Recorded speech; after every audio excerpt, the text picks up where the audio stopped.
Welcome back to the Crypto Verdict, where 5 analysts are going to give you their take on 8 hot questions going on in the crypto communities right now.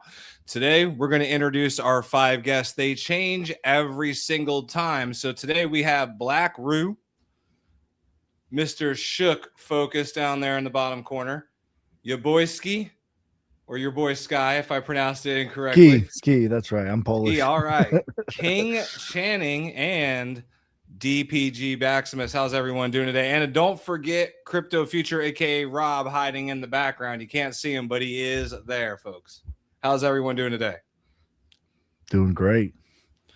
Chill. So here's the name of the game. We're going to go over 8 statements. You're either going to strongly agree, disagree, or strongly disagree. And you are going to compete to try and get the people in the audience to cross over to your sector of the playing field. They're going to be voting along in the polls as well as we go through the discussion, and you'll see that in the bottom corner. Hopefully no one's face gets covered the entire time, but it will be hiding out in the bottom corner for everyone to see. You guys ready to get started? You understand how it goes? All right, I'll take that as a yes. We'll start off with probably the one on a lot of people's minds: security. Cold card hack proves that self-custody is no safer than an exchange. Blackrue, we'll start with you and work our way around. Where do you stand on that? I disagree. All right, Rue disagrees. Shook? Strongly disagree. Strongly disagree. All right. Your boyski? Strongly disagree. Strongly disagree. Channing, where are you at with this? Disagree. Disagree. Maximus, where you stand with this? Strongly disagree. So no one agrees that exchanges are just as safe as cold wallets. Okay.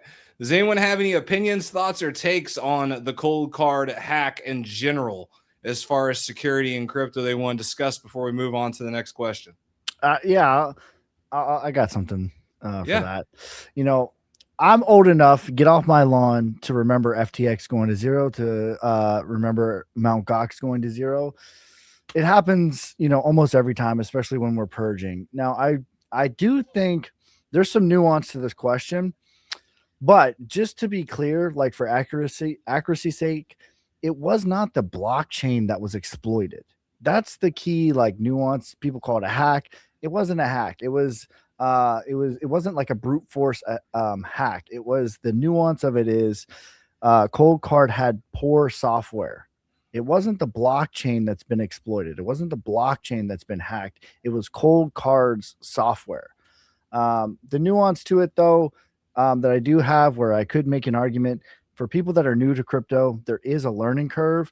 And I think if someone's new to crypto, they're old, they don't know, I think there is an argument for, if you don't want to spend the 10 hours researching and deep diving into it, there is an argument that Coinbase, Fidelity, it's dirty for me, it's probably dirty for you, but at the end of the day, it's better to have it than not. Well, I mean, here's a better question. Should we factor in that learning curve to the risk? I think we should. As content creators, I think we have a responsibility to start at the base level and understand that not everyone has done that 10 hours of research to required to learn self-custody. Yeah, I think that that's an important thing. We just say, you know, store your crypto on the blockchain, and it's like, man, I've seen so many people do the right things and then they lose it via a phishing attack, or they lose it via, like, they send it to the wrong network, or whatever the case may be. And it's like, is it dirty to keep it on Coinbase? Probably. But is it better to have it on Coinbase than to send it on the wrong network or lose it via a phishing attack? Probably. Rue, you got anything you want to add? No. Max? No, not at all. All right. We'll move on to the next question. Raise your hand if you got a cold card hard wallet. Raise your hand if you got one. Raise your hand. Yeah, okay. We can. Oh, there's one. Max got something. Okay. I will say this though. You got something? You guys want to say something? No, it's okay. Chan, go ahead, brother. I was just going to just say this real fast. sometimes things could be a little political as well, just to drive narratives and drive headlines, only because as of January, the OCC gives its rulemaking for the Genius Act, which gives the banks the ability to now custody crypto for their clients and buy and sell crypto for their clients as well. So it's like, hey, these exchanges aren't safe. Hey, now cold storage isn't safe. The safest place is now the commercial banks. So that's another way to look at it. Ooh, nice stuff. Well, there you go. Max, did you have something you want to add? Yeah, you know, the way I look at it is if we're putting all this focus on like what's blockchain resistant or what blockchains literally maybe had a hack, whether it's, I hate to say, you know, such and such blockchain or this other blockchain, won't name those ones, but there's one that starts with a C, ends with an R. There's another one that begins with an N and ends with an A. Let's leave it at that. If we're going to reference those and lose confidence in those, at the end of the day, do we just blanket all of cold storage and say, you know what, all of ledgers, all of cold card, all these are all in the same basket? I don't think so. I think that's why you do need to put a little bit of research and find out which ones definitely have the best history, and moving forward, does it even matter? And if it does matter to you, where you're like, I don't know, man, I'm not gonna put my crypto on a cold card, or excuse me, cold storage at all, then as the saying goes, why don't we just put a good amount, maybe, I guess, on trusted exchanges? You know, I'm not a big fan of Coinbase, but, you know, as the saying goes, don't have all your eggs in one basket. Maybe you do a little bit of a balance of some in cold storage, some on a regulated exchange, right? Just leaving that out there. I got one thing real quick, and then, you know, we can move on. Just like as a perfect example of like a newbie who has like money.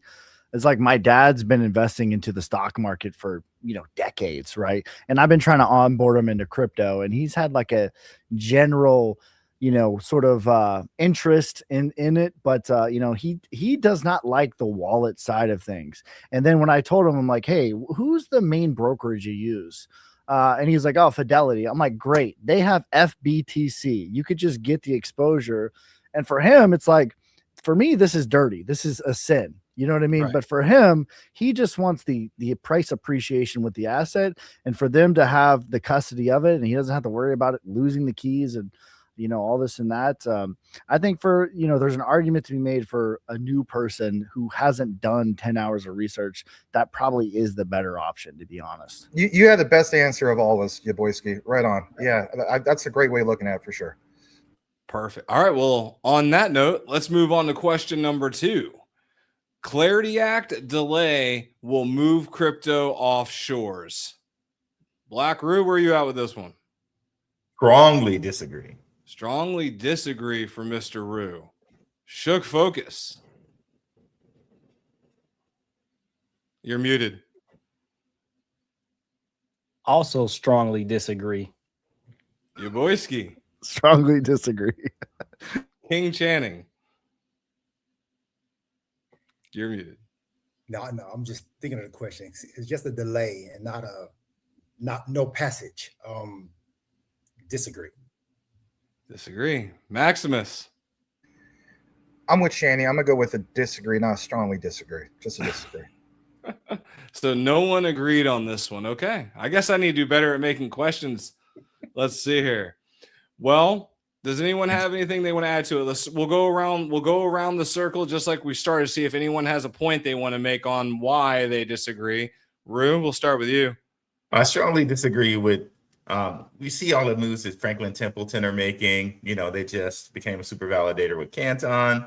They created a whole crypto wing, for gosh sakes. You know, so everybody's moving like Clarity is going to get passed. And, you know, all the things that they're doing to connect the stock market to the rest of the world, there's no way things are going to move offshore with all of those connections. I just don't see it.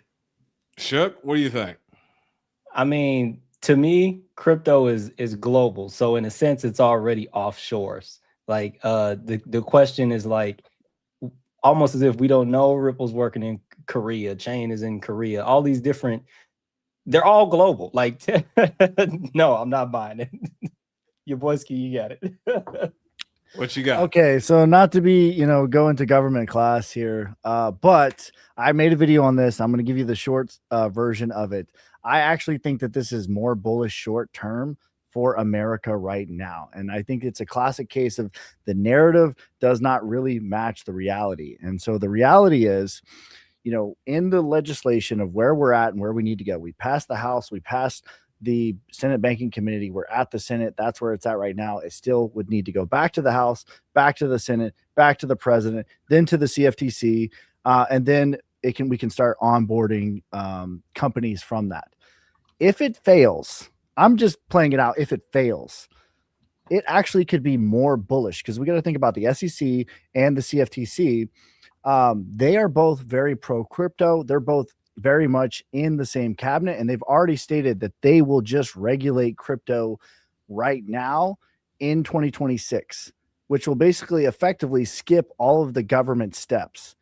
Now it becomes a problem in 2028 when we can have new legislation. They could put in a new head of FTC, they could put in a new SEC chair, and they could undo that. So we still need it to lock it into law, but short term, I actually think it could be more bullish because we could skip the slow, clunky government. King Channing, anything to add? Not necessarily add, but it's funny because that's actually the exact topic of my video that I released today on YouTube, was about the Clarity Act passenger failure.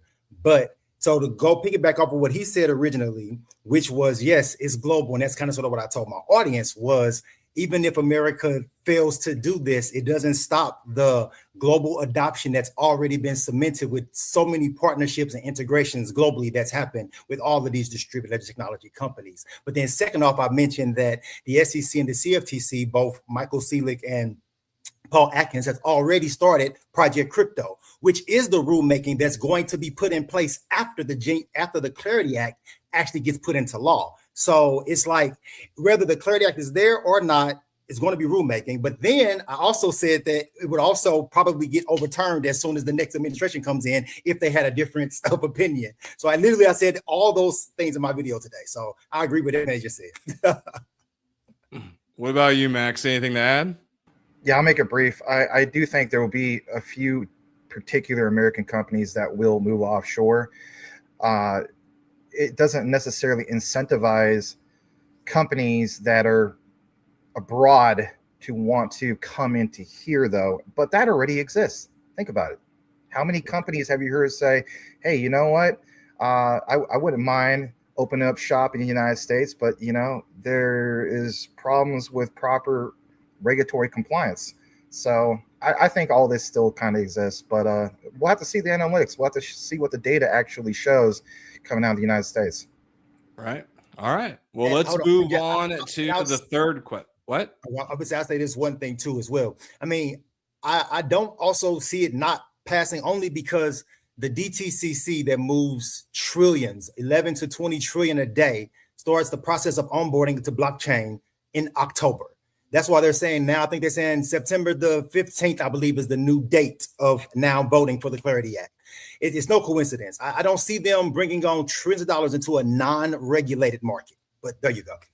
Well, the DTCC does have an SEC no action letter. Right, so they have 3 years of compliance, and that can be easily resolved with another no action letter in the future to continue it. So they do have their clarity regardless of clarity. Well, the DTCC is happening. I meant more so the people's trust in actually using the system as far as having that legal clarity. Like, okay, it is legal now. Now I can actually start processing this business or processing these payments or whatever the case may be. Right. Yeah. All right. Let's move on to question number 3. Maybe we can get some disagreement on this one. Ethereum should burn ETH instead of paying stakers. Rue, what do you think on this one? They already burned ETH, correct? Like you're saying. So what this comes from? What this comes from is there was a controversial. Let me pull up my notes here. There was a controversial ruling recently with ETH that they just voted on, discussing if they should burn a higher percentage of ETH versus paying that out to the stakers. So which is more, the simple question is, which is more important to Ethereum? Should they burn ETH or pay stakers? Which is going to be better in the grand scheme of things for Ethereum?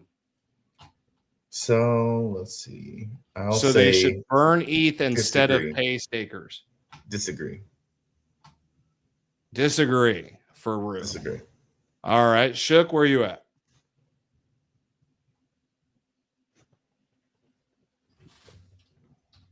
You're muted. Shook, are you muted? This is actually a really good one, but I'm gonna have to disagree. Disagree from Shook. Are you going to disagree too, Ski? Is that why you're laughing down there? Yeah, we're in an echo chamber. I'm going to strongly disagree.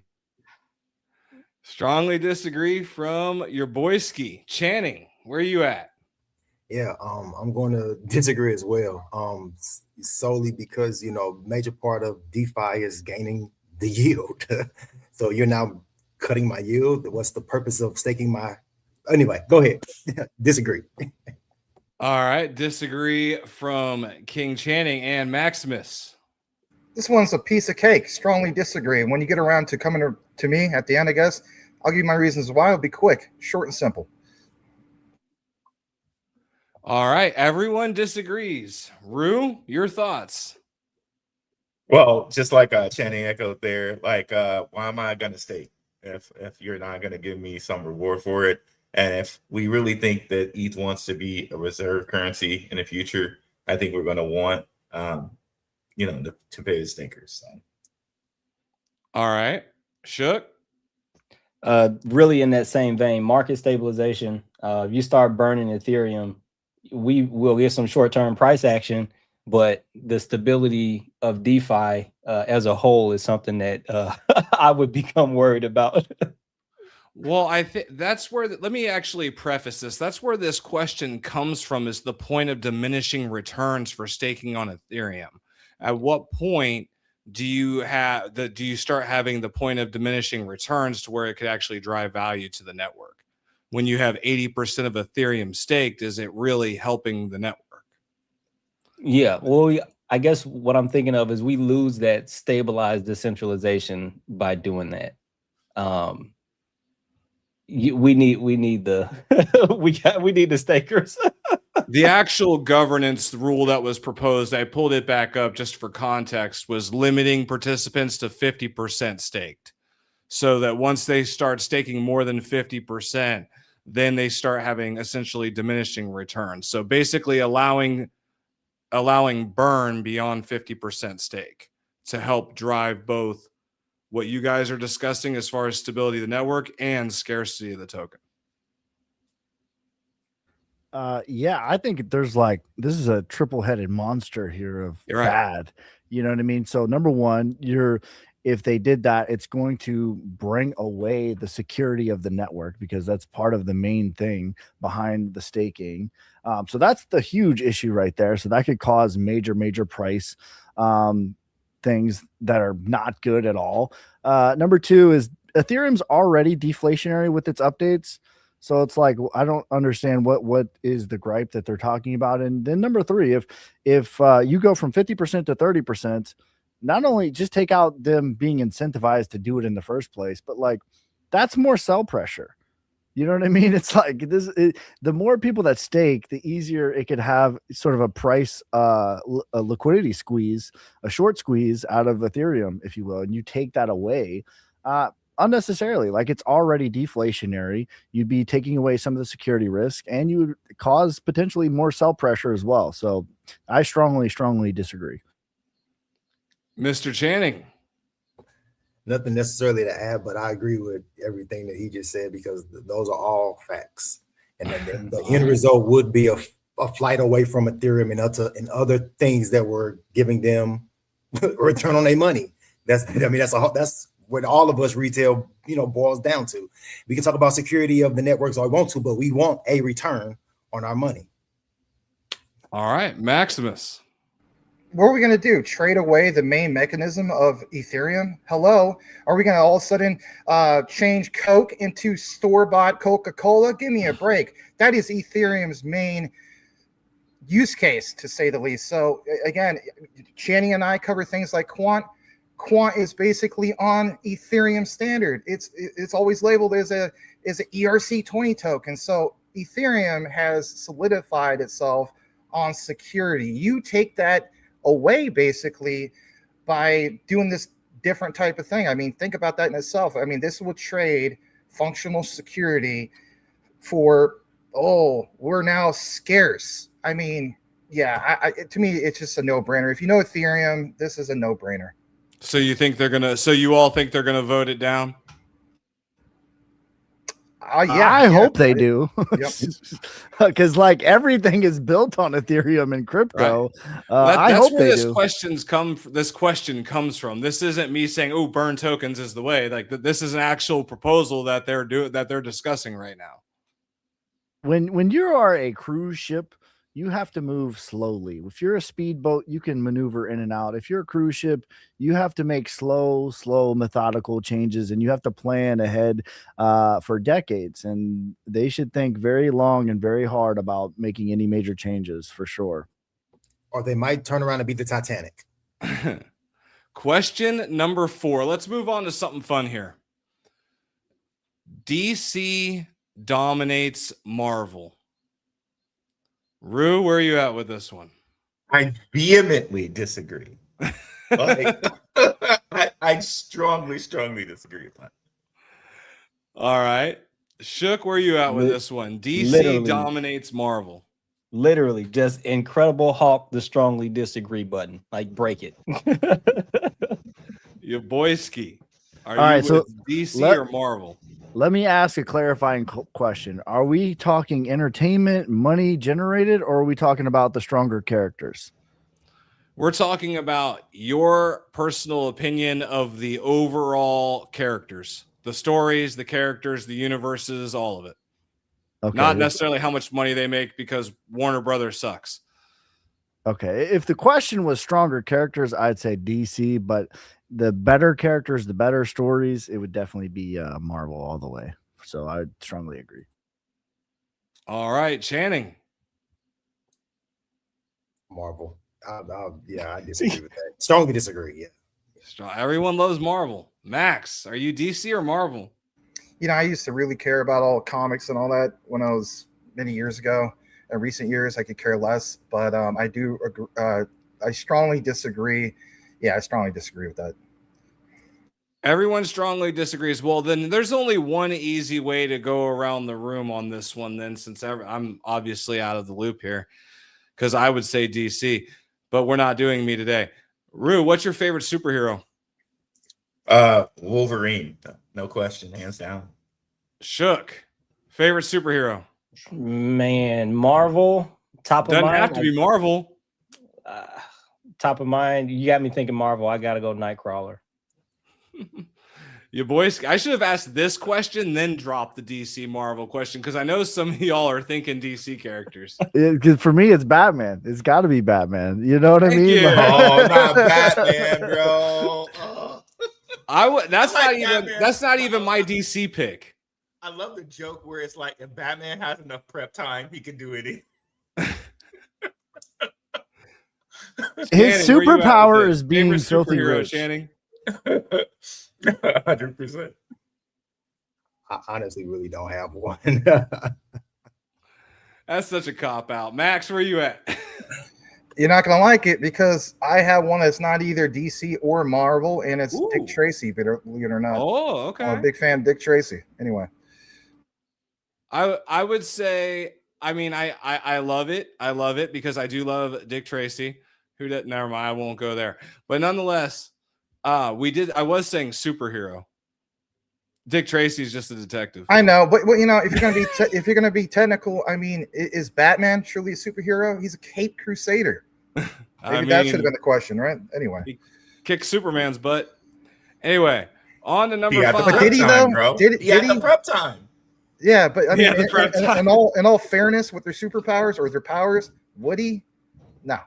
No, not at all. And Superman's a cheat code, man. Don't bring him up. He's a cheat code. Yeah, he's a cheat codiest hero ever invented. No one's favorite superhero is Superman, because there's no arc there. There's no struggle. He's just like, we're here. Me personally, I grew up watching The Flash. I love The Flash. So it's, you know, it's been DC since I was a kid. Marvel came later. I like the anti-hero, the Homelander, the crazy Superman. We won't even get into the boys. I was actually going to make that point. What you just said was, if you go to the 80s and early 90s, then that is DC territory. When you come out of the 90s into the 2000s, that Marvel dominated that. Right. So, yeah. So it really depends on your age range and all of that good stuff. Good point. Touche. The age group plays a difference there. All right, so let's move on to the next one. Number 5, Bitcoin ETFs with billions of inflows and a flat price is actually bearish. Rue, do you agree, strongly agree, disagree, or strongly disagree? Let me make sure I understand the question here. So Bitcoin with billions in inflows with a flat price is bearish. Bitcoin ETFs. I will disagree with that. Rue disagrees. Shook. Bitcoin ETFs with billions of inflows and a flat price is bearish. Agree or disagree? Strongly? Maybe not strongly? Man, it really depends on who you are, man. Well, we're talking about you. I was gonna say, who are we talking about? You know, F your couch. You know, this is your opinion. Couch session. F your couch. Buy another one. Buy another question. We talk about me in the fifth person. Disagree. Disagree. Yaboyski. Come on, where's the October bottom crowd? I mean, come on. Like, I strongly disagree. Strongly disagree. Strongly disagree. And I have a great quote for this. All right, Channing, Bitcoin ETFs with billions of inflows and a flat price is bearish. I strongly disagree. Strongly disagree. DPG Maximus. You could just call me Max, bro. DPG is my gaming clan since 2002. Represent to the fullest. All right. Disagree. It's not strongly disagree. It's just a disagree. Everyone disagrees again. Man, we have a bunch of eternal optimists here. Rue, why do you disagree? I would just think that if there are inflows, like somebody's expecting something to come, pause. But you know what I mean? Like the price might be bearish at that time, but usually when you think about stocks, they kind of move before things truly happen. So I would think that would be a precursor to something actually happening. So I think that would actually be bullish. So you think it having positive inflows, but the price not doing anything is bullish. Okay. Yeah. All right. Shook, any thoughts on why you choose to strongly disagree? I think the reason we're not fighting is based on the question not having a timeline. But the reason I say that is because in the short term, that is bearish because all the money's coming in, but where's it going? All right, it kind of sniffs of a little manipulation, or but in the long term, no. If we're pumping billions of dollars into it, it's for something. So I have to strongly disagree. Yaboski. All right, I feel like this is my bread and butter here. Now we're talking my language, the apex predator and the prey. If you guys don't know me, I am a Wyckoff nerd. That is my bread and butter. And let us go back to the greatest trader that ever lived, Richard D. Wyckoff, the GOAT himself. And he has the famous quote: all fluctuations in the market and all various stocks or crypto, he didn't have crypto, obviously, should be studied as if they were the result of one man's operations. Let us call him the composite man, who in theory sits behind the scenes and manipulates stocks to your disadvantage if you do not understand the game as he plays it, and to your great profit as you do. This, ladies and gentlemen, is called Wyckoff accumulation, as the apex predators are literally accumulating. Exactly. They are literally buying. In fact, what do we have in May? And we had 29 out of 32 outflow days. And what did Bitcoin do? It went from 82 to 57. And then what has it been since that time? 100% inflows in August. Before August, it was 18 out of 25 inflows. They are buying, ladies and gentlemen, and the accumulation is not euphoric. People confuse bull market. Bull market doesn't mean euphoric. Bull market, euphoric is at the end. That's markup. That's distribution. The apex predators accumulate quietly, subtly, like the Titanic, like the big cruise ship. They don't make impulse ape in and let's get retail, let's pump retail's bags. No, they want to make it as scary as humanly possible while they quietly accumulate without moving the market. That's their whole game. King Channing, your thoughts? I agree with what he just said. I mean, the same thing is happening to actually a lot of the distributed technology tokens that we hold, even with Quant right now. There's been massive inflows by hundreds of percent. It's been insane lately. But the price is continually going down. But you have to look at it like this. If it's institutions with billions and trillions at their disposal, eventually they will outbuy the sellers, the retail seller. And once that officially happens, that's when that click finally goes in the opposite direction, and then it starts to go up in value. I'm more of a long-term guy with everything that I look at and do. So I would look at that as being extremely bullish, actually, because they have billions of inflows coming in at a time when at one point in time, you would have been a dream to have billions of inflows coming in via institutional gateways. Like, yeah, it's nothing but bullish. Nothing but, all right, Max, anything to add?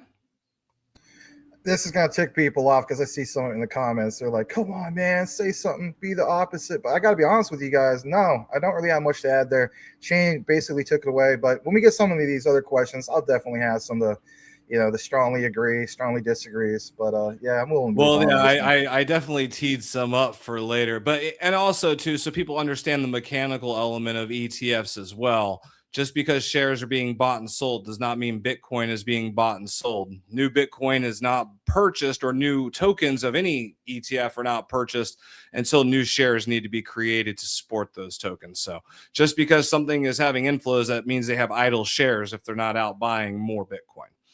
Moving on to the next question, though, let me pull this up. Maybe we can start getting some kind of disagreement with these. So OUSD will make Circle irrelevant. Rue, do you agree or disagree? Strongly disagree. Strongly disagree. Mr. Focus. I gotta strongly disagree. Yaboyski.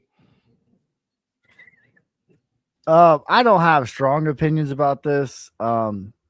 I'd rather just have Tether, to be honest. I don't want government sponsored coins. You know what I'm saying? But I think they're both government sponsored coins. It's whatever. But I don't think so. No, I would disagree. King Channing. Are you muted this time? Yeah, I was trying to get off. Yeah, I'm gonna disagree because I feel like they have a market. But go ahead. All right, Max. This is easy. Strongly disagree. There you go. You wanted me that was strong one? Bam! Right there. I'm going to reverse it this time. Max, why do you disagree? Well, it sounded like Rue was about to jump in. Go ahead, Rue. You go right ahead, brother. Oh, man. I mean, come on, guys. I mean, do people even know what OUSD actually technically is? So we had this whole thing planned for the second half launch. Some people are like, oh, this is a threat. It's on Solana. It's on some of these other ones. But the way I look at it is I understand they're kind of a juggernaut, right?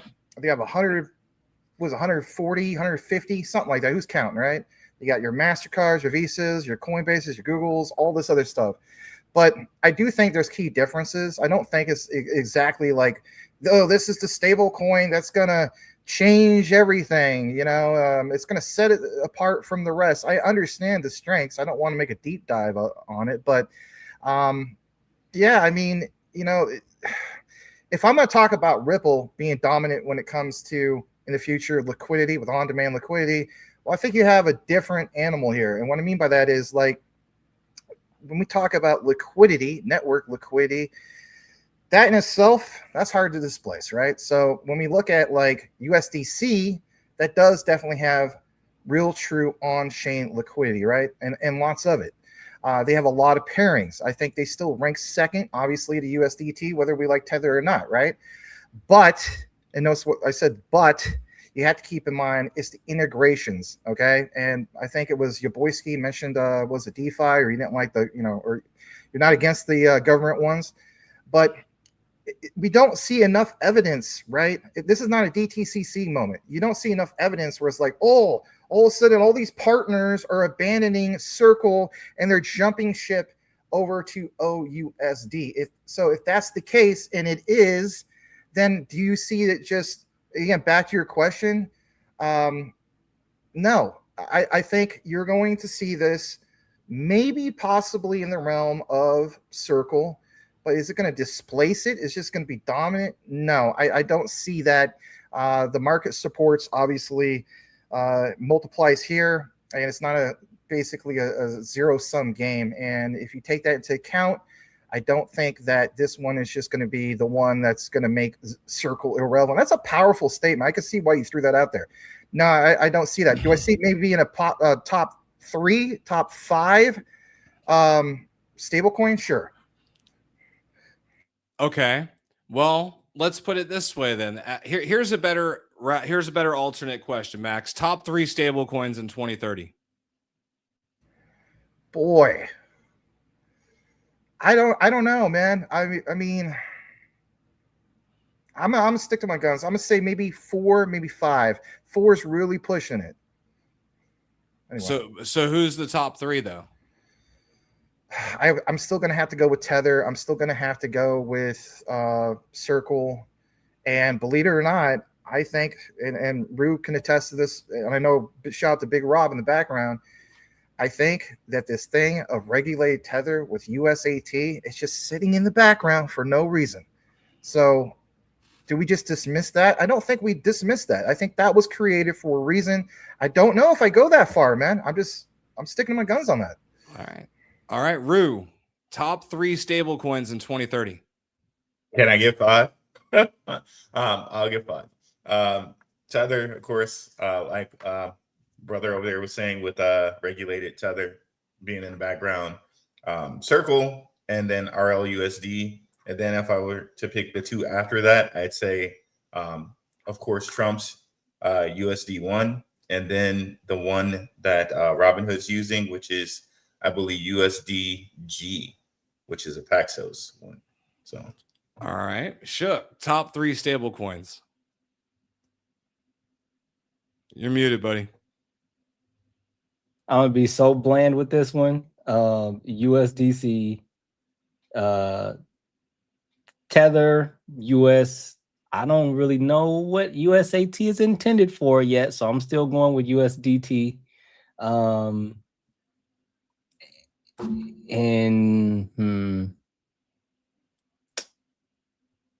almost want to go with like a country stable coin. Russia's got one. Paxos. I gotta go Paxos. Yaboyski. For me, it's Tether, USDC. I don't really care about the other ones, to be honest. RLUSD would be my 3rd one. Anytime we start hearing about FUD about Tether, we just know that the bottom is pretty much in. They are the largest private owner of gold. They are also one of the largest private owners of Bitcoin. So they're also one of the most profitable companies in crypto. So the FUD is crazy. They are not going anywhere. They will be the granddaddy. They are here to stay. They will probably be number 1 until we die. King Channing, your top 3 stable coins by 2030. Honestly, I don't have a top 3, only because come January, like I said earlier, the OCC's rulemaking for the Genius Act actually goes live, which means that you're going to have a proliferation of stable coins from entities that move billions and trillions dollars a day.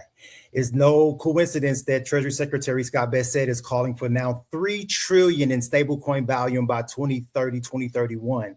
And to put that in perspective, that's like another 2.7 trillion more than what we have right now currently out of the 300 something billion that's in circulation right now. So if there is some type of major government sponsored, like, hey, download this government digital wallet and we'll give you $500 in stimulus with our new US blah, blah, blah, blah, blah, it would kill any stablecoin in existence. Okay. If that happened. No, absolutely. It's good points, especially touching on Genius Act in January is going to have a big part of this. But I think it's interesting that of all of you, not only do you all strongly disagree, but none of you think that OUSD is going to be a top 3 stablecoin in 2030, which is quite interesting considering the backing it has. Well, I mean, does it have buying? In the time since OUSD came out, that Circle's been getting all this FUD. They got a New York banking trust charter, so they got approval to operate there, and they integrated with OKX. So Circle's don't forget they also got a partnership with the DTCC for ARC. Yeah, to me, partnerships are promises. I don't care about none of that. I want to. Who's buying it? Who's using it? That's what I care. You are gonna love this next question, my friend. Let's move on. These next 2 questions are more for you. XRP is the most underpriced altcoin in crypto. Rue. Strongly disagree. Strongly disagree. Shook. XRP is the most underpriced altcoin in crypto. Strongly disagree. Yaboyski. I would say, listen, I have a special place in my heart for XRP. It literally bought the farm for me. Strongly disagree. All right, Channing. XRP Absolutely. Is the most underpriced altcoin in crypto. Strongly disagree. Max.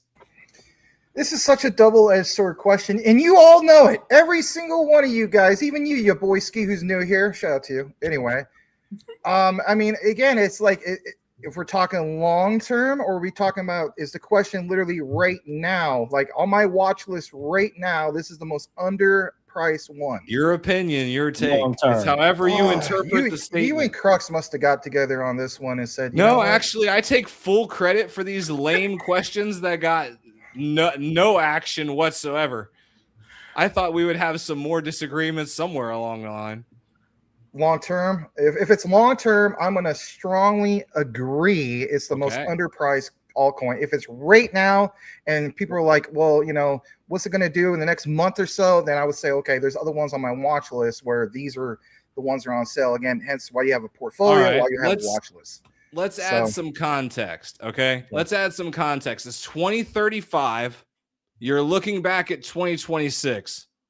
You point to a token. XRP was the most underpriced altcoin in all of crypto. Then I strongly agree, and I have it tied with QNT. But yeah, XRP is the question. I strongly agree. Most underpriced altcoin. Give me all the smoke. Give it to me. Give it to me. All right. Well, let me add that context for everyone else to give them the opportunity to change their answer. It's 2035. When you look back at 2026, XRP is the most underpriced altcoin in crypto. Rue? I still strongly disagree, and I hold XRP, and I'm a big believer in XRP, but I still strongly disagree. Shook? I still strongly disagree. Is it now, or we giving everybody another shot? Yaboyski? XRP is top 5 holdings for me. I strongly disagree. Channing? I strongly disagree. So we have a 4-on-1. Max is the only one that strongly agrees that XRP is the most underpriced altcoin in crypto. How should we start this? Should we start with Max since he's by himself, or should we let everyone else go? Actually, Max, you decide. You want to go first? You want to let them go first? Wow, Rue. All right. Well, I didn't know it was 8 Mile. I didn't know you're trying to be a little hard on the beaver. That guy was trying to F your couch with Molly Miss Cleaver. But since we want to give this guy another steroid in the top right with his near protocol, I'll say it like this. And that is, yeah, I do strongly believe that. Actually, you guys already know that. I do a lot of research. I put out a lot of this stuff in my videos. So the way I look at it, and I'm glad you're here for this, Scott, because I know that, you know, you say you love XRP too, but you don't see it that way. That's not me taking shots at you. But again, all these things, it doesn't matter if it's XRP, it doesn't matter if it's a few of these other ones. We could still share the common ground that we're talking about what would give us the highest rate of return that would be legendary, right? So I do look at some point, we'll see Ripple's full product of on-demand liquidity be used. And no, not in the form of RLUSD, actually with XRP. Again, your correspondent banks, your central banks, your commercial banks, they can't currently hold it on their balance sheets. That's why this argument, this narrative, everybody's saying, oh, you guess what? I see a lot of movement on RLUSD. Yeah, you don't think I see that argument? I see it all the time. But when things finally change with clarity, guess what? We'll come back to this moment, I think so, at some point, because last I checked, a lot of people aren't looking into this. And what am I talking about? 80% of central banks actively are exploring some form of sovereign-backed cryptocurrency. And more importantly, I have showed evidence, and I did it with actually Doc, shout out to Doc, where you see that there is the correspondent banking systems and the XRP ledger with the interledger protocol is connected to all these particular ones, right? And it shows XRP as a unified ledger. There was a leaked document. You can look that up. Where did it come from? It came from the Hyperledger Foundation. How long ago did that come out? About roughly 5 or 6 years ago. Now we see all sorts of different standards connecting to X402. So if that's payment required, to say the least, and I'm thinking about not just the private side with these CBDCs, I look at it from this perspective of you have Japan Central Bank, you have the CHAP system, you have literally what's homegrown here, right? Even with the old Fedwire system, and all of it shows the XRP ledger. It shows it as a unified ledger, again, in that document and numerous documents. And so I'm thinking that's a lot of liquidity. We could be bullish all we want when it comes to Bitcoin and what it can do in a year. One central bank, just one, can move more money in one single day than a lot of that can. So if I'm going to bet on the one that has the highest rate of return long-term, like you said, what was that year, 2035 and whatnot? 2035. There you go. Then, yeah, this is an easy question. I'm actually shocked, and I mean this with all due respect. I would encourage you guys to really, truly research deeply the actual use case of XRP and stop focusing so much on what's currently going on with RLUSD. But I get it. That's what everybody does. And it is what it is. It's what separates us from our, you know, the next channel or whatever. But that's my thing. I'm still betting on it. And if I'm still talking about it for a few years from now, so be it. But think about this. Ripple has been attacked. Why are they attacked more than anybody else out there? There's something to be said about their connections. Again, the IMF, the ECB, it's there. You don't rub elbows with those people, whether you like them or not, for no freaking reason. All right. Rue, I'll let you go first. You know what? I do think at some point, we were talking about this in my Patreon, right? There will be a grand repricing of things like XRP. But if you're asking me right now, right, you know, maybe like something like ZBEC, where people have to get paid, and there are always going to be people getting paid. And they say in their tokenomics, they're taking that value from the stable coins, doesn't matter which stable coin you use, and they put that into their coin via the fees. I might take ZBEC, right? Like in like just sitting right here, right? Right. You know, but if you're giving me the whole out to 30, you know, 35, you know, then I have to, you know, kind of double take. But there might be a few that I might take before ZEBEC, and like your boy Ski, XRP is one of my top 5 holdings, right? So all of what I'm saying, I'm not disregarding XRP or saying XRP is going to go to 0 or anything like that. But I might just take ZEBEC and a couple other cryptos before that. Just saying ROI and where they're at, like as far as their market cap, like I think there's more ROI sitting right here, right now. All right, Shook. Man, look. Oh, I got an echo. We got an echo from somebody. Okay, check. All right, we're good. So look, XRP, no, XRP is not in my top 5. It's top 10, but it's not in my top 5. I give you HBAR and Dovu. Now, why do I say this?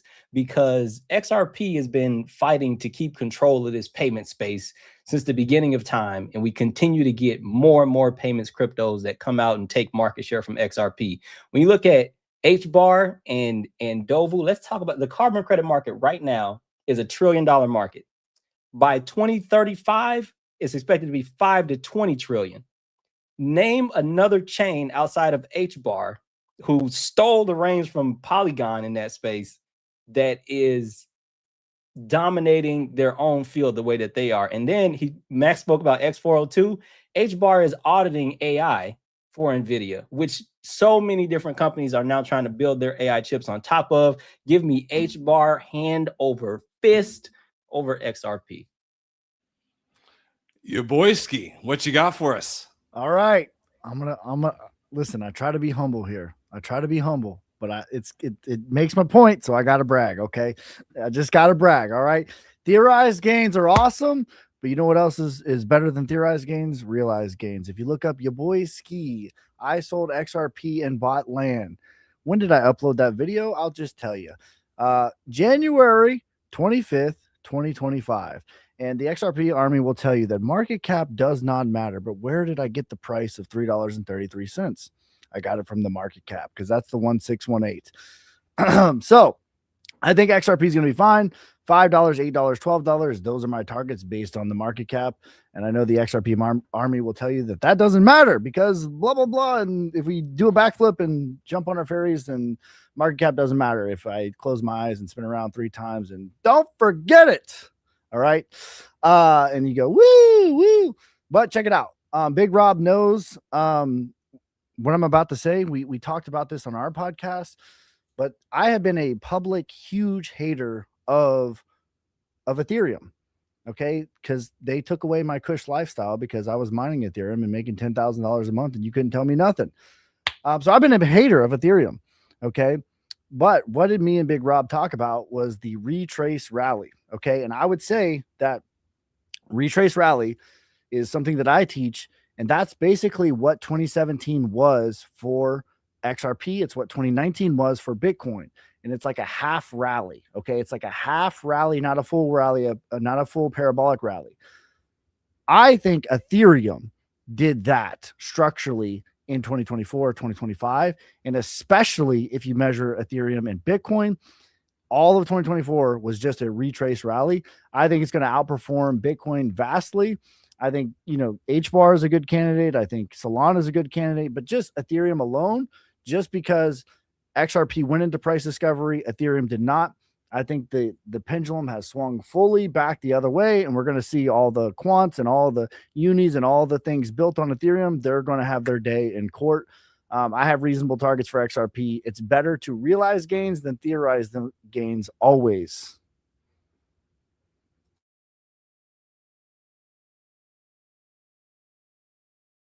You're muted, Scott. My dog was barking, so I muted my mic. My bad. King Channing, what you got for Max?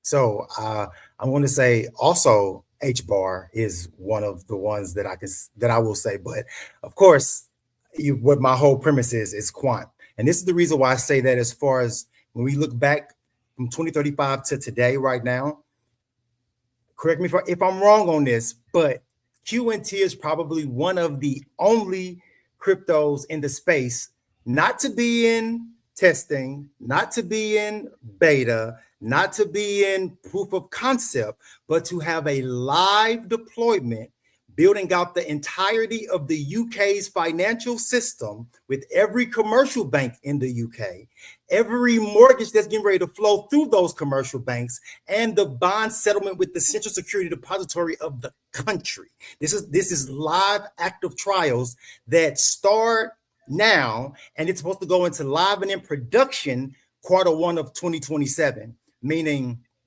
mass production across the UK. And that's now coupling with also Dentsu Soken, which is the commercial bank infrastructure of Japan, which is also getting ready to go live with Quant's technology, and Murex, which is 25% of the foreign exchange market, getting ready to go live with Quant's technology. Do you have Oracle's blockchain platform, whatever the thing is. Now that's another 430,000 customers that's going to eventually download this into their back-end infrastructure. You have Zero, which is the other integration. That was what I think 4 or 7 million more customers getting ready to download this stuff into their integration. These are all UK companies. That's your central banks, that's your commercial banks, that's your multinational corporations, and your small businesses, your medium-sized businesses. And that's all infrastructure that's going live on Quant's technology now.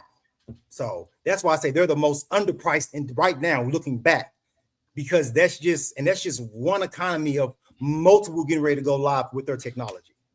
But yeah. Well, Max, you had 4 people picking tokens against XRP, but you are one man. You get the final word. You have any rebuttals? It's not that I have rebuttals. Just make these quick statements, and everybody has great statements here, right? So I really respect a lot of you guys' opinions and whatnot. And of course, you guys are going to highlight the main coins you cover on your own channels. I cannot blame you. But with that also said, back to Channing real quick. He mentioned QNT. Quant Overledger Demo 2.0. What did it show as far as their first choice for real-time gross settlements? I'll wait for it. XRP. Yeah, XRP was their first choice. Why? Value. So again, real-time gross settlements, to capture that value, they selected XRP. All right. And anybody can go look that up for themselves. All right. I think the lady's name was Miss McIntosh, right? From Ernst & Young. She was part of, that voice matched, right? So Yaboyski, you mentioned Ethereum. All right. Again, shout out to Vitalik Buterin. He was annoyed in this interview from a few years back. He says, hey, we're not the internet of value. Ripple's internet of value. I'll say it again. Right? That's what he said. I'll say it again. He was annoyed. Ripple's internet of value. When we throw these terms around, people do not understand what that truly means, an internet of value. Okay. But we do know about Google. Everybody knows about Google. Internet information. I'm telling you flat out in that same particular clip, shout to Rupert of the All In Crypto podcast, right? He clipped it immediately after where Vitalik Buterin says Ethereum's not the internet of value, Ripple's the internet of value. Then it kicks it over to Chris Larson. Chris Larson basically says, you know what? 90% of this stuff is going to go away, right? But he points out we're going to create a second internet. People are like, no, you're not going to create a second internet. It's all the internet. Well, call it whatever you want. Ripple is done building the internet of value. They're looking to enable it. What would be the key driver to enable that? You cannot put a price. I challenge everybody, the market cap bros, all you guys. You cannot put a price on the internet. But what we can do is figure out which protocols connect to what.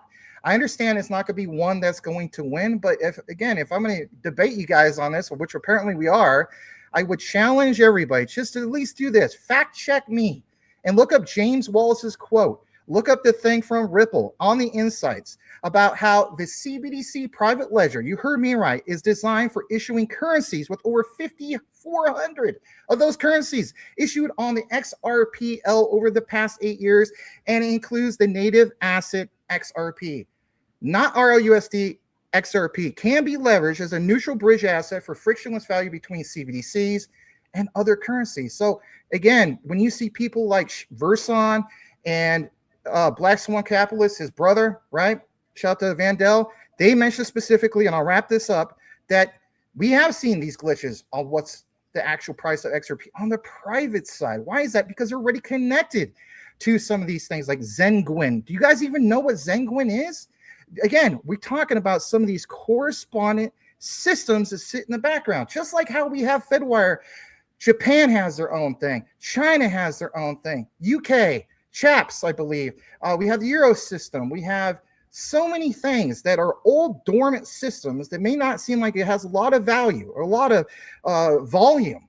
But again, you turn that switch on. I'm done. Thank you.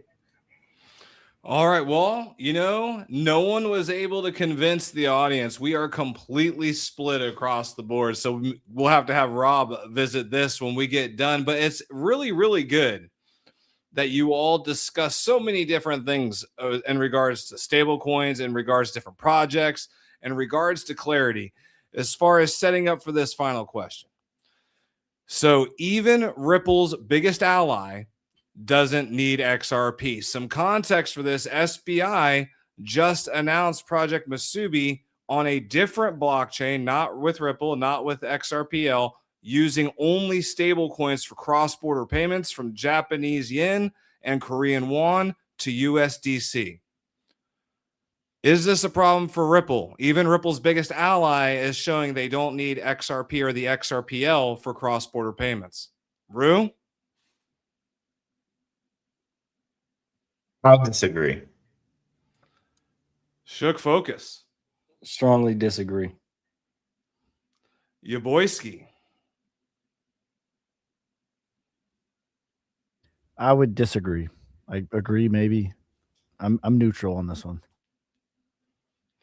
King Channing, where are you at with this one? I'm gonna say agree. You're gonna agree with this one. DPG Maximus. It's Max. Yeah, with that said, Max. yeah, or Maximus, either one you want to do. I'm a strongly, let's see, even Ripple's biggest ally doesn't need XRP. I'm going to strongly disagree. All right, well, Channing, you're all by yourself. It is 1-on-4. Everyone disagrees. They don't think this is a big deal that even Ripple's biggest ally doesn't need XRP or seem that way. So you get to choose. Do you want to go first or do you want to let them go first? They can go first. It doesn't matter. All right, Rue, let's start with you. Just because I eat at McDonald's one day doesn't mean I'm not going to eat at Burger King eventually or some other place, right? Like just because they have other avenues doesn't mean they're just going to stop using Ripple, right? That just means they have multiple avenues. Okay. Shook?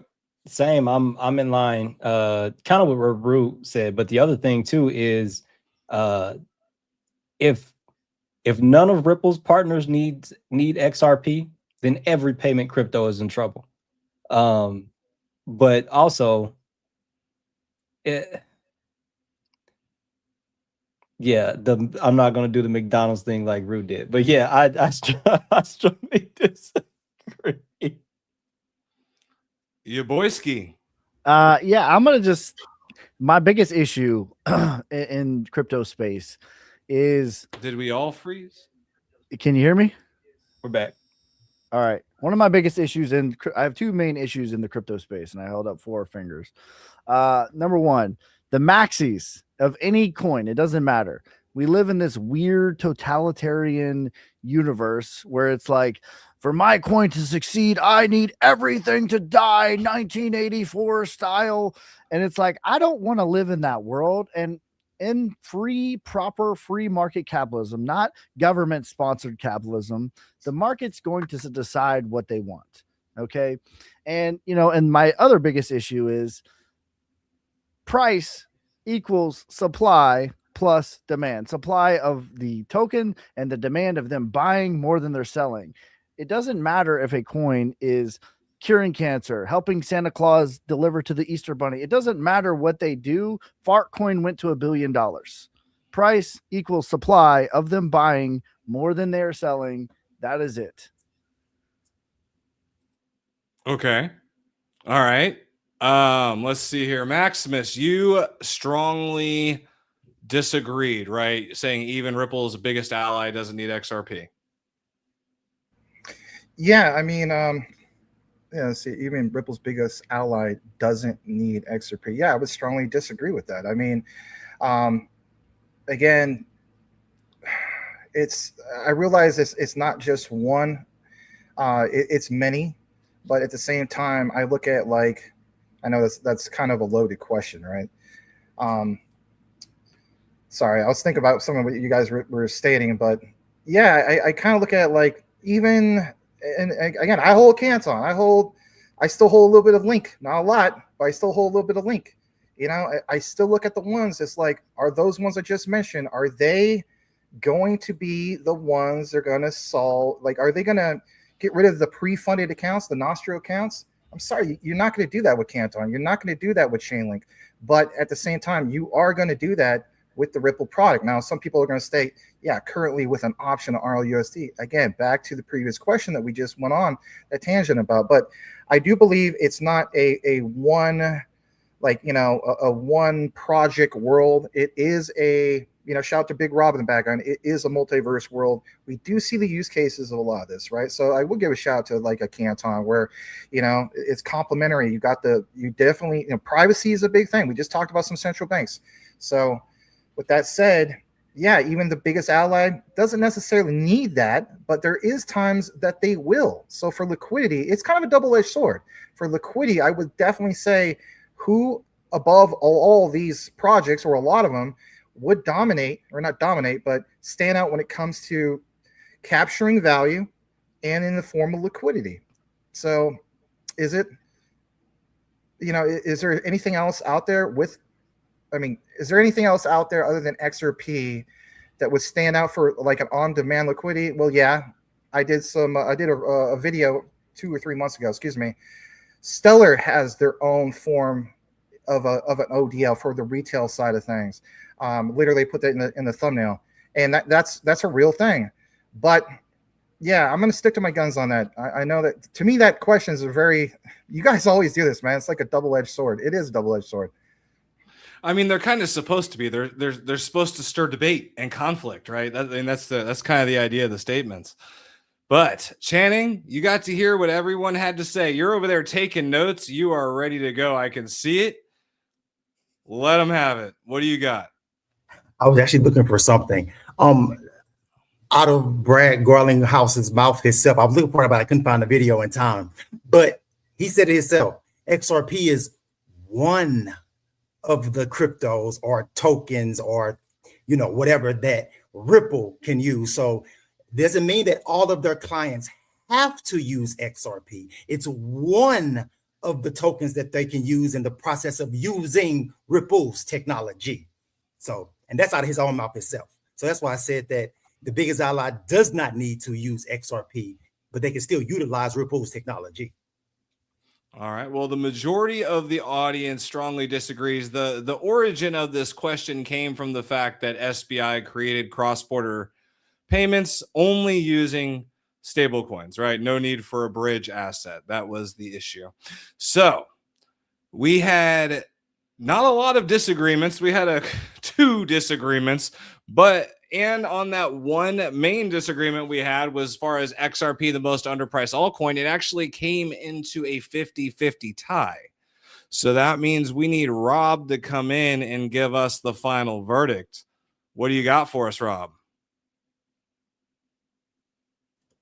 All right. Well, I got a lot, and I got quite a bit to go on when it comes to that last question. So, you guys want to have the floor and pull us off? That's right. That's right. Get. And then there's Rue. All right. So let's talk about it. Let's go. Number 1, my notes here. Cold wallets. Not all cold storage wallets are built the same. That is for sure. An exploit on one of them or a hack on one of them does not mean that people should no longer trust self-custody wallets and that they should trust centralized exchanges with their money. We just saw 2, not tier 1, but maybe tier 2 centralized exchanges going out of business this fall, right? And if you think that 100% of their retail customers are going to get back 100% of their money, I got a bridge to nowhere that I will sell you, right? So there's that. So I still am a big proponent of the self-custody wallets. I have like 8 of them, whether it's DCENT, Tangem. Ledger's garbage in my opinion, but I'm just putting that out there. Any response to that? I mean, I'm a proponent of self-custody, but I do think for mass adoption of crypto, we're going to have something cleaner, simpler, safer. The majority of people in the world are not going to even consider touching or using crypto in the current way that we store it. Yeah, it's too risky for majority of people. Yeah, that's where banks come in, right? Once banks can, that in there rises the question: does that prove self-custody is no safer than a large exchange? I mean, when you talk about banks, to me, I'm thinking banks similar to your Robinhood or Fidelity's exchange, or name your major exchange that's going to start coming on board. Mm-hmm. Now, this might make some traditional crypto people cringe, but at the end of the day, I'll be honest with you, I would much rather trust the Bank of America custodying my Solana, Bitcoin, and Ethereum than I would trust Binance. That's for damn sure. And so that's my and that is going to piss off a lot of people, at least in this area of crypto. But that's what people have to understand. We are 1%, less than 1% of the people who are actually going to be using this. And when we zoom out and look at it on that scale, we have to think of how the majority of people are going to use it. Like you said, majority of people are going to want that warm, fuzzy feeling from the bank. Yeah, exactly. Farmer Joe doesn't want to learn KYC. So, right. Exactly. And then I took some notes on the whole Clarity Act, SEC, CFTC making temporary rules, or so they said. I talked about this on a live stream this afternoon. What people need to understand about that for the viewers is that, and you guys touched on it a little bit, those rules are not legally binding. When Paul Atkins has gone from the SEC, for example, Gary Gensler 2.0 can be put in there and just throw those rules right in the garbage and start suing crypto companies again. There is no workaround. We even explored this morning a presidential order, right? What do you call it? Executive order. Executive order. Even that, no good. Next president can come in, throw it in the garbage, right? You have to have that bill passed, and you have to go through that process. There is no shortcut. There's no workaround. So at the end of the day, will that cause companies to go overseas? I'm going to disagree with everybody on that and say we already saw companies going overseas when there was lawsuits being filed left, right, and center. Now, are we going to see lawsuits filed left, right, and center in the next 2 years? No. But if we do see, and even if there's a slight possibility of Gary Gensler 2.0 coming in and there's no rules keeping him in check, they are going to go overseas. Uncertainty is what big money does not like. I agree with you on some of this. I do believe some of it will go overseas, but I think we're going to see a pivot. And I think we're going to see a pivot into what we know as legal and real, and that is the Genius Act. So we're going to see things built around what is codified into law. No stablecoin yield. Once the Genius Act goes legal, we're going to see a transition to tokenized money market funds, tokenized private credit funds, more traditional assets that we see in today's banking will be tokenized, and we'll see those on chain as opposed to investing in maybe a crypto lined asset. That's just my opinion on that. I think it's gonna eventually, in the long run, help the tokenized economy that's already legal. Yeah, there's a lot of nuance to it, and everybody just wants a broad stroke answer, right? And there's a lot of weeds to dive into there. So exactly. As far as DC versus Marvel, man, come on. I have been a Marvel guy since like forever, right? And I am elbow deep in the Marvel Cinematic Universe. So now I'm a big fan of it all. I just watched Spider-Man. They completely shit the bed on that, in my own personal opinion. Please However, don't tell me anything. I won't. I digress, though. I don't really know which way you mean, if we're talking classic comic books, if we're talking the DC universe versus Marvel universe. Well, that's the thing. It's open to interpretation. Okay, so let's talk about it simply from the recent, over the last 2 decades, like Marvel universe versus DC.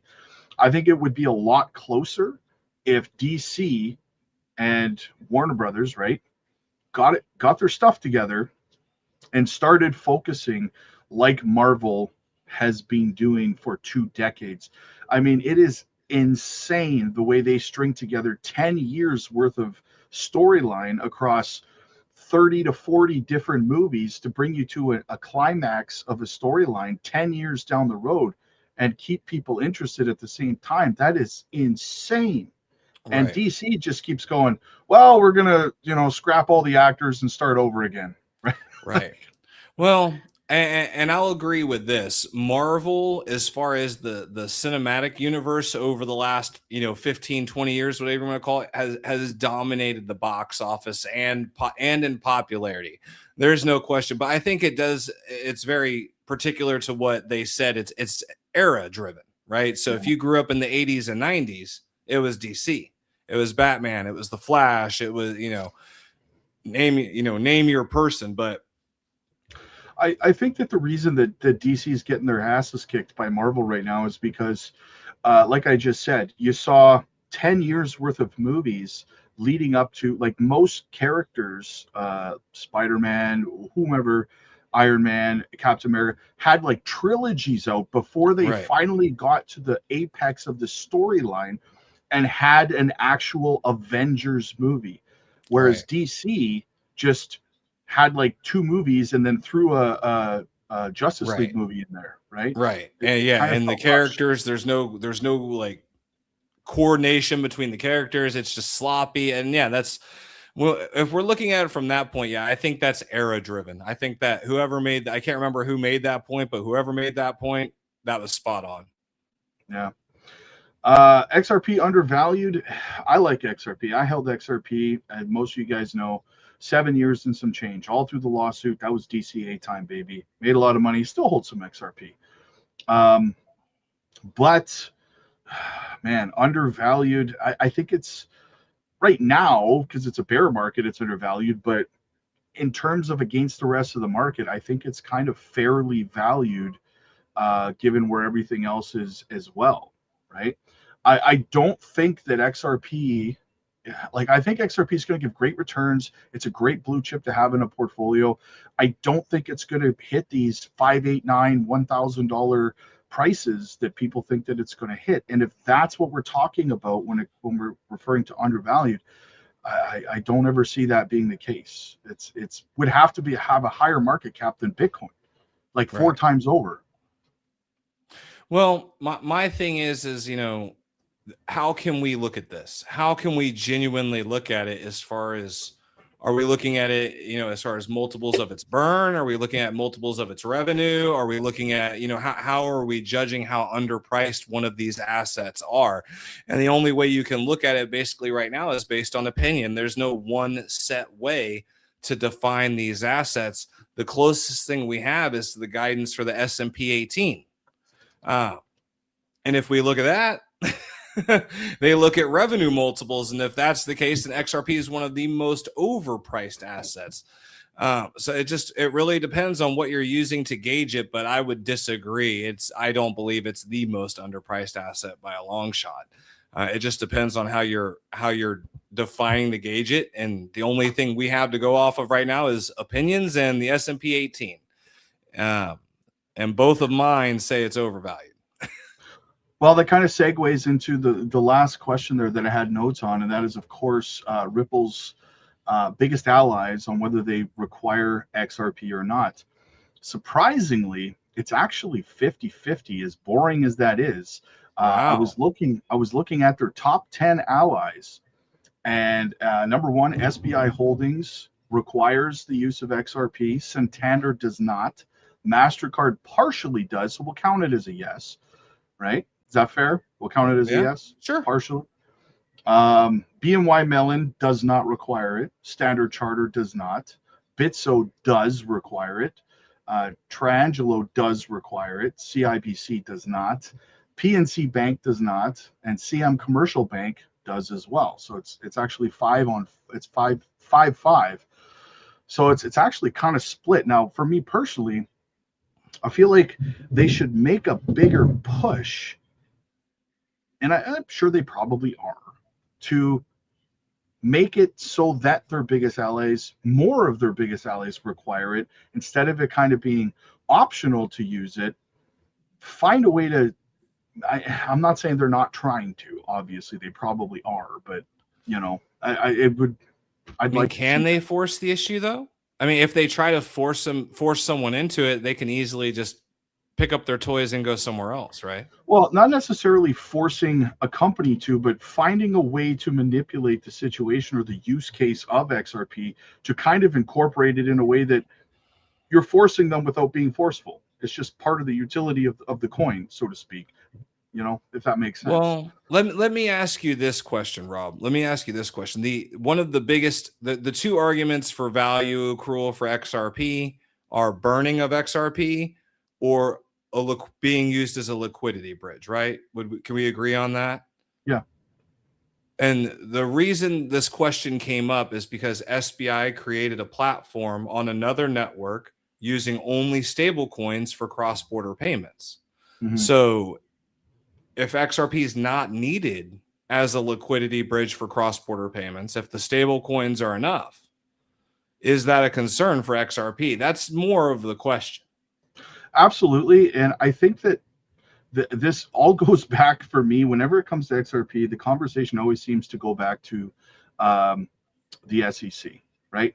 Now, when Ripple and XRP, when XRP was actually called Ripple, back when, right? Was that they changed that like 2015? 2017, right? 2017.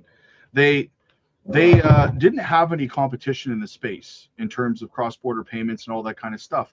That was really the optimum time for XRP and Ripple, to be honest with you. But when the SEC put a chokehold on Ripple by filing that lawsuit and drug it out for 5 years, and then it's like they went into hibernation almost metaphorically, and now they're coming out of this cave. And they have all this competition now with stable coins and with other companies trying to do cross-border payments. And so they don't have 100% of the pie anymore. Right. That doesn't mean no, and it's not going to be a single chain world. It's going to be a multi-chain world. Everyone's going to get a piece. But when we're looking at the use cases of the tokens, those things are important. So I just wanted to bring that up to everyone. Mm-hmm. But I'm glad it looks like we agree on that. It is certainly an issue. Yes. And as far as who took it today, I gotta give it to, of course, my guy Maximus Crypto, fighting uphill today. The champion. He absolutely was pushing water up a hill, and he got it done. So I got to give it to him on this one. Take your victory lap, Maximus. Wow. All right. Well, to be honest, I didn't think I was going to win it, but I thought you guys were going to have like maybe Yaboyski. So anyway, yeah, thanks, guys. I really appreciate it. And I just really encourage people to look more into these concepts that these institutions are literally using, right? I mean, what is the internet of value? Have we ever tokenized an actual internet? Well, I understand there's a lot of players that are involved with that, but I'll leave you guys with this because I don't want this to go on for an hour and a half too much. But again, I would go back to this. I'm going to drop in the comments for you guys. For real, you owe it to yourself to look into this, all right? Verify what I'm quoting. And it's this right here. I just dropped it only on Maximus Crypto. I'll do it on the Coin Vault as well. I apologize for not getting it to everybody, but yeah, there's that link. And before I wrap it up with what I was going to state is I want to recognize a super chat from our brother Henry Brown. Good to see you, Henry. Thank you so much. The show is sponsored by Tim Bronco Socks, aka Tim Dog. Much respect to the panel. And if you haven't liked, subscribe. Thanks so much. Thanks for showing up big, Henry. Thanks for being a supporter. This guy has been obviously into XRP longer than even I have, right? Multiple cycles, I believe. What are you, 2017, 2018, something like that. But anyway, yeah, guys, check out that link. Again, you know, it states from James Wallace, who posted this. Again, Ripple is currently engaged with central banks around the world to better understand their goals. Keep in mind that leaked document, all right? So real document came from the Hyperledger Foundation, okay? Roughly 2021 and so on. You see the orchestration with that. I did a deep dive with Jesse of Apex Crypto Insights. He was actually supposed to be on tonight, and he wasn't because he's having some internet problems. So we're looking forward to having Jesse, but big up to Channing who joined us. But yeah, we are currently engaged with some of this in the central banks. They mentioned XRP. They don't mention some of these other ones. They said the native token of XRP, and they believe this solution will overcome major challenges around creating and managing sovereign digital currency. So why am I so big on XRP and QNT? I'm looking at it from the perspective of you're actually tokenizing real money. So do we put a market cap on money? You really can't. Shout out to Elon Musk, who's in the comments. We did a show, a video. I encourage you guys to go to the video section of Maximus Crypto. Talk about market cap multipliers. Again, cash money, does it really have a market cap? All right, we're going to try to leverage the internet. Have we already done that? Yes. In the 90s to early 2000s, that was basically going from Internet 1.0, or as you guys would say, Web 1, going to Web 2. And it's protocols that are connected. But the difference now is creating an internet value, which we already have. We're trying to enable some of this, a financial internet. The Bank of International Settlements, or I should say the Bank for International Settlements, the BIS, points out a finternet. Yeah, Augustine Carson's, the big heavy set guy, heavier than me, says a financial internet, a finternet. Again, look up the elasticity of money. I encourage everybody to do that. May, a few months ago, talks specifically about the need for liquidity on demand. That's Ripple's use case spelled out backwards. Why would they do that? Probably because they're still under some NDAs, and probably because there's still no real clarity out there. But what is the only thing that exists, currently speaking, as far as clarity? It's in the form of stablecoins. So Ripple definitely did have to create RLUSD. It was very wise of them to do so. But look past the trees that are in front of you. You got to see the forest. And if people say I'm brainwashed, I saw the comment. That's all right. I appreciate you, brother. May the Lord Jesus bless you too. And that's all I have. Look more into enabling an internet of value. You'll be glad that you did. Thanks. Well, thank you, Max, coming in there. That was a great segue out. Let's give everyone an opportunity. And again, everyone's links are going to be in the description. Be sure to give everybody's channel a follow. Everyone's taking time out of their day. This is a non-profit show. Everyone's here just doing it for the sake of the entertainment. Rue, do you have any last words before we make our way out of here? No, it's fire time, guys, as always. Love spending some time with my bros doing the show, and definitely will be collaborating with all of you guys sometime soon. Yeah, thank you guys. Absolutely. Channing, what you got for us? Just saying thank you. Had a great time. It was my first time actually even seeing the show or being a part of the show, so it was actually cool. So I'll be looking forward to seeing this again in other forums and all that good stuff. So yeah, if anybody want to follow, I do primarily Quant and HBAR, and I'm King Channing on YouTube and Twitter. All right, your boyski. I just want to say I appreciate you having me on. It was a blast. If you don't know me, I'm known for my Wyckoff analysis. I'm a contrarian. I've been wrong before. I'll be wrong again, and I'm happy to do so. I have a pretty good track record. So drop a follow. And I'm always man enough. I always say my beard grows until I'm wrong, and that's a factual statement. The last time I was wrong, I publicly shaved it all. So there we go. All right, Shook. Nice. Well, hopefully you maybe it happened before November, and then you can start fresh. Now, thanks for having me on. I'm glad to be on the show with King Shannon and your boyski. Glad to hear from them. Fantastic time, man. Love coming here. Y'all know. Rob, you got anything you want to add? Yeah, a couple things. First of all, I have a similar kind of ceremony as Yaboyski. Whenever I'm wrong, I wear a blazer. So let that be present. My wife. I was going to say whenever I'm wrong, I shave my head, but you know. And also, listen, if you think that crypto is stressful, guys, my beard was black as night when I joined crypto. So. But outside of that, that's all I got.